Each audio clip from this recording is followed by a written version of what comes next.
Roquan, why was it important for you to go to the voluntary OTAs? You were the only defensive starter who did on the days that we were here, at least.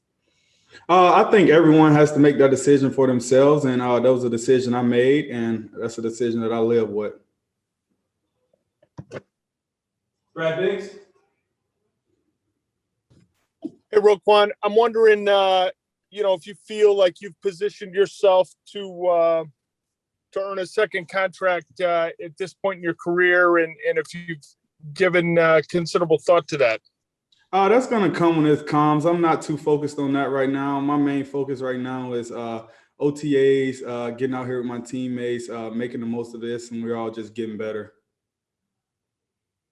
Dan?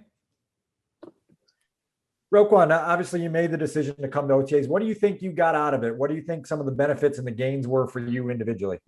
I think it's always benefits. If you're not getting better, you're getting worse, in my opinion. So I feel like there was a lot of things I learned out there, bonding with some of the new guys that are here, with some of the rookies as well, and also just learning little new things into the defense. So I thought it was great.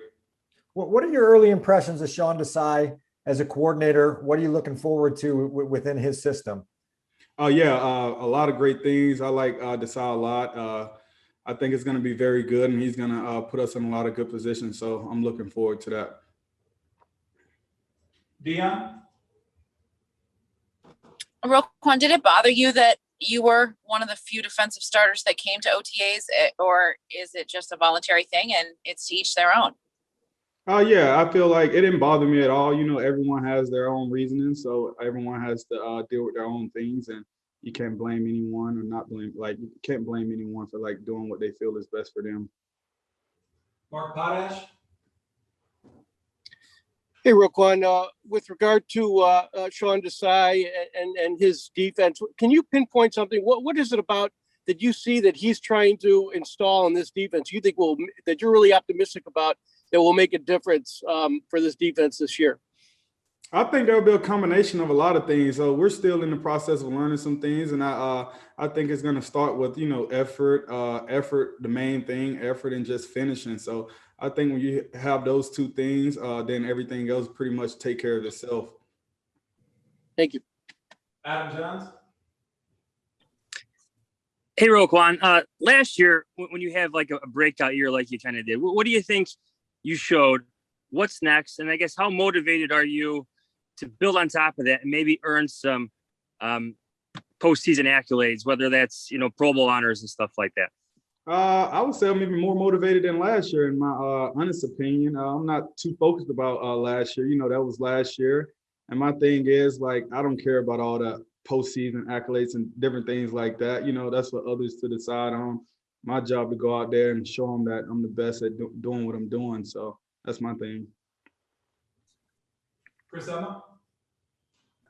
Roquan, you said your focus is not on the contract situation, but what kind of dialogue do you have with your agency about that, and what would it mean to secure a future in Chicago?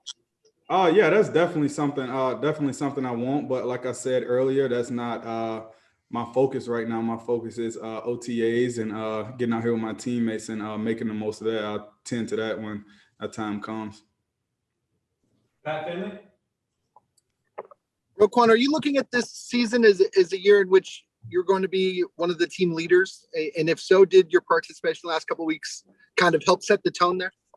I definitely feel like this season I one of the leaders and whatnot. And I feel like, just being here around the guys, and not just last week, but I feel like many weeks outside of that in camp leading up, summer working out and different things like that. So I'm not too focused about all that.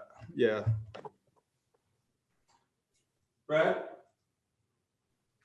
Roquan, statistically, the defense was pretty darn good the first half of last season. And then in the second half of the year, the production, the numbers weren't the same, kind of a pretty big difference. Did you guys as players kind of notice that? And can you pinpoint maybe what happened and what can be done to get back to being at the level that you guys are accustomed to? I definitely would agree. Last year, at the first half, we was playing some really good ball. Then we fell off, and I can't pinpoint a thing or two exactly. I just know we wasn't getting the job done. So I just know at the end of the day, we have to get the job done. And at the tail end, that wasn't the way we play defense in Chicago. So all we have to do is just build from that and continue to get better. We got time for a couple more quick. Dan? Roquan, as an extension of that, the big play numbers have come down since 2018 for this defense as a whole, whether that's sacks, takeaways, defensive touchdowns. What is it going to take from you guys, whether it's system-wise or otherwise, to get back to being that big play defense? I think it's going to start with like effort, being relentless, and just not taking no for an answer, and everyone just busting their tails in all facets of the game. And I feel like if we all do that, the takeaways, turnovers, like all those sacks and everything like that, that'll all come. And last one, Adam Johns. Hey, Roquan, to go back to the leadership conversation a little bit, usually with that comes more of a vocal element in holding your teammates accountable and stuff like that. Are those things easy for you, being more vocal and holding your teammates accountable when needed? I mean, how natural is that for you in this part of your career? I feel like I'll be vocal when I need to be, but I'm not some rah-rah guy and get out there and try to, tell everyone what to do. I feel like we're all adults here. We know right from wrong. We know if we're doing the right thing and whatnot. So it's just about each and every individual holding themselves accountable and not just looking for another guy to, to hold everyone up to their level. So the guys know the level that we need to be on and what we need to play at to get the job done.